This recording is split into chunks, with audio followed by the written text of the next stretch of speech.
And welcome back to the KarenKave. Today I'm gonna take it a little twist to something really different and something I just really wanted to try. And as you can see, I've got more tomatoes. Yep, the tomatoes keep coming off, and a very special friend stopped by today and dropped off some more. Not that this is gonna make the whole batch of what I'm going to make, but I ran out of ketchup last night and I went to the grocery store to buy some earlier today, and I noticed all the different varieties, and then I started reading the labels and seeing everything that goes into them. And some of the labels say all natural or they say organic and everything, but there's sure nothing like making your own, right? So I'm gonna give it a try. I think it's something that I haven't done before, something that I'd like to be challenged with. I know it takes a long time. So over the time lapse of making it, I hope that you'll stay with me on the video. I'm obviously not gonna videotape the whole length of the time, but I'm gonna get you there to a nice consistency, a nice thick consistency, just like they make with Hunt's and Heinz. So my message today is Heinz and Hunt's. There's a new ketchup in town, and it's called the KarenKave ketchup.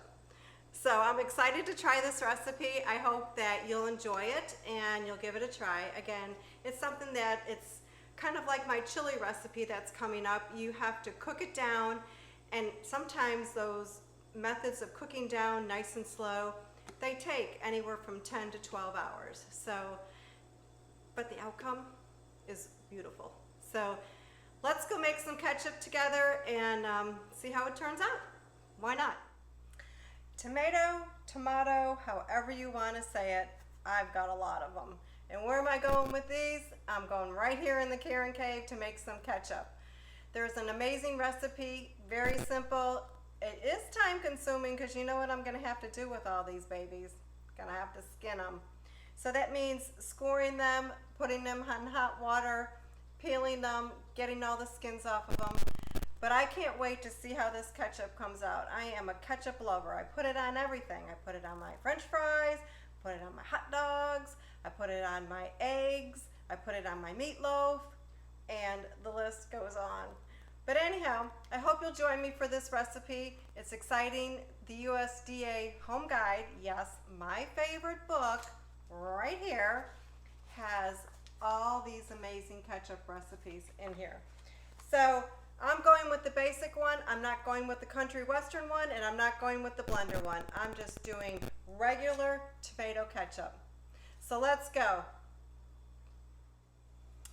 Okay, so the most tedious thing that we're going to have to do with this recipe to make ketchup is to take all of these tomatoes that I got and score them and peel them. So it will take a while, but it's just like we did in an earlier video when we made salsa.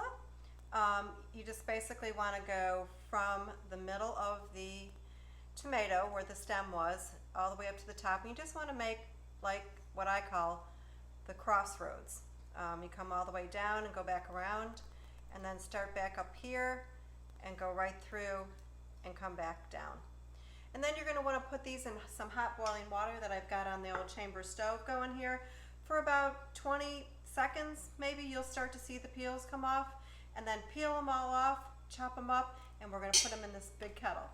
So it's going to take a while, but we're going to make some good ketchup today. So I'm going to get started and I'll be back. And after you pull your tomatoes out of the hot water, they should look something like this when you peel them. And you'll notice how easily the peels pull back and how that intersection at the top makes it so much easier to peel them.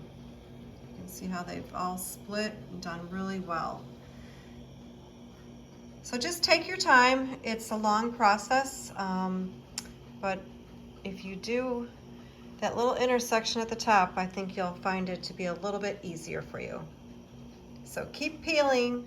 So our next step is to add some chopped onions and to put our spices in a cheesecloth bag, and we're going to add those to some vinegar, 3 cups of cider vinegar, maybe 3.5 cups. I've got about 25 pounds of tomatoes. Obviously it's not 25 pounds anymore because I took the skins and cored them all out and cleaned them, but we are going to add these spices to our vinegar mix. Probably I'll use about 4 cups and get that vinegar all ready, but we will cook down the onions here.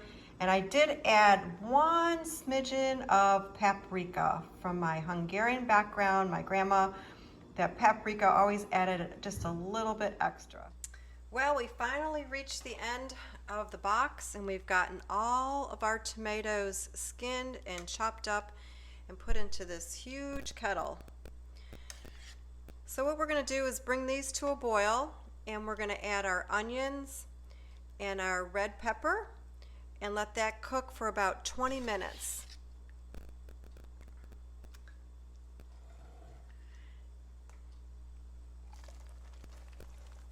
So you want to stir in all of that onions that you've chopped up. I used about 4 cups because I had about 25 pounds of tomatoes that I started with, and then I added the red pepper, and again I added a little paprika. Okay. That will make my grandma happy. That was loved to cook with Hungarian different types of recipes.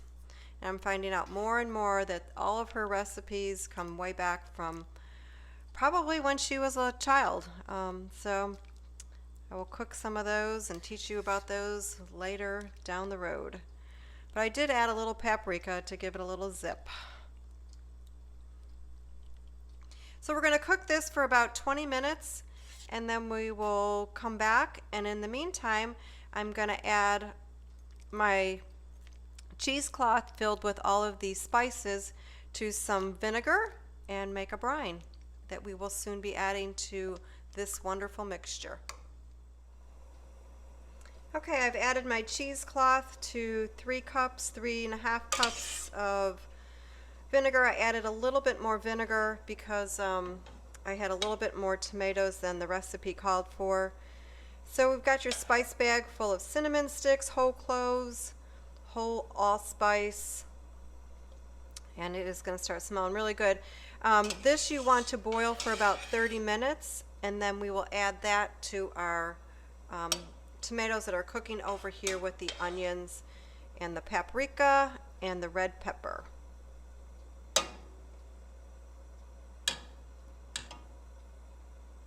Don't forget to stir your sauce every once in a while too. Make sure it doesn't. And we'll be back in 30 minutes when this is fully cooked and smelling good. Okay, our brine smells wonderful. I just did take the cheesecloth bag out of it, and I'm going to add this vinegar mixture to our tomatoes. I probably should have gotten a little bit bigger of a kettle, but we're going to add that mixture to our tomatoes and our onions and that paprika and red pepper that has been cooking, and we're going to stir that into it and just let this cook on a nice simmer for about another 30 minutes. And once we get past that next 30 minutes, then we will start putting this through the ricer or a food mill, and then we take that and add some sugar to it, and we're going to have some amazing ketchup. It smells really good in here. So you can see the steam coming off of it. It looks really delicious, or maybe I should say, like Grandma says, so delicious. We'll be back. Looks like our tomatoes and our onions and everything has really come together. We've cooked it for about 20 minutes now, and now it's time to put it through the food mill, as I call it, the ricer. So there are many different types of ricers out on the market today. Here is one of the ones that I use. Sometimes when I'm not doing big batches like I am today, I'll use this because this fits so nice into another big metal pan or pot to use. But this is a nice ricer. I'll have this in my description below. It's good for small batches. What you'd like to do, it's very nice. It sits onto a smaller pot, the legs, or else you can actually stand it up. The legs do move on that one. And then the other food mill that I have is one that my daughter gave me, and many years ago, and this is specifically for tomatoes. So I'll be using this when I make some tomato juice. It's more of a juicer. It presses them as well, but not the mess that I'm gonna make with this. So again, this is a real nice one, and I'll have these in my descriptions below, and different types of food meals that you can purchase. And if you go to an antique shop, you might be lucky enough to find something like this. This works beautiful. I really do enjoy using it. And you're probably wondering why I've got my little flower on. I just wanted to say today is my grandmother's birthday. She is the one that really intrigued me with the stove. And when I was little, why it meant so much to me, it was her stuffed cabbage. And I will do that recipe this winter. It's just a delicious, so delicious recipe that she did, but it just, it always reminded me of walking into her house. So it's her birthday, and she was always one to have some type of brooch on, some type of pin or something. So I'm trying to get into her spirit with this one that I found that she had in her jewelry collection. So anyhow, I'm going to start scooping this out. I put these pots pot to pot, trying to keep this as not as splashing from all over, but just to scoop it into the mill. You can see the nice hot tomatoes. When something cooks like this for a little while with all those spices and now the vinegar in it, it really, gosh, has a great aroma to it. So we'll fill this up as much as maybe halfway full. And then we'll take that beautiful mallet that we used for our blueberry syrup and just give it a twist. I don't know if you can see all of the juice coming out of it, but it's, and then as we get to pressing it against there, and once we get all the juice out, I'll discard that pulp in the garbage and refill it and keep going until I hit the bottom of the pot. Making a lot of ketchup, but I think we'll use it all. The kids will use it. It'll be something we'll have on the shelf for about a year, right? So this is going to make a lot of juice.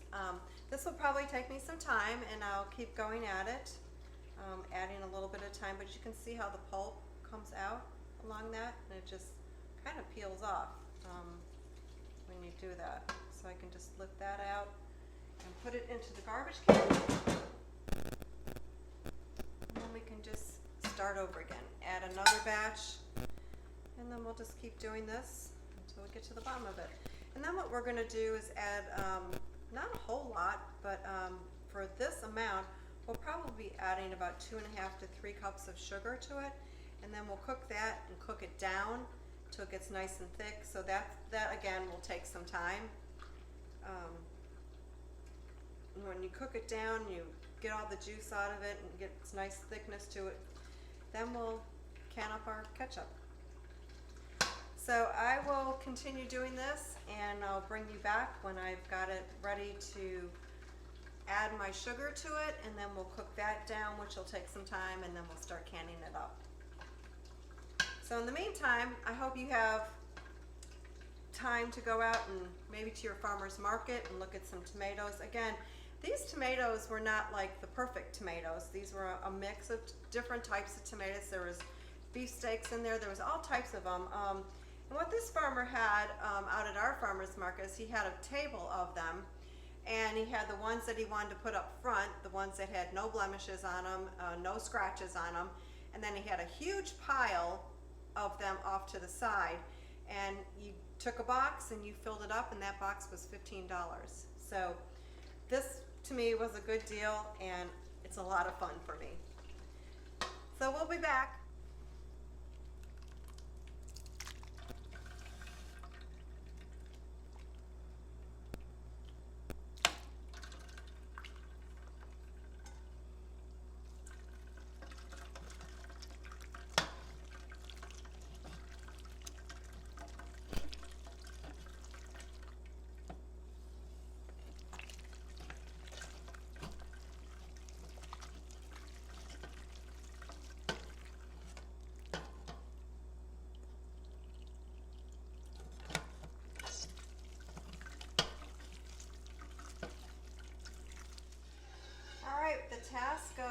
putting it through the food mill and getting it into this nice form of a juice is all complete. And it wasn't as bad as I thought it was going to be. I thought, oh my gosh, that's going to take me a long time, but it didn't. So what I've got combined here is 2.5 cups of sugar and 3/4 cup of salt. And I'm going to add that to this liquid that we've just juiced out from the food mill, and then we're going to cook it down. So that will take a while to fully cook it down so we get it nice and thick and rich like the ketchup that we want. So once I've got that done, I'll bring you back, show you the thickness of it, and then we're going to jar it up, and then we're going to tell Heinz and Hunt ketchup to hit the road. Stay with me.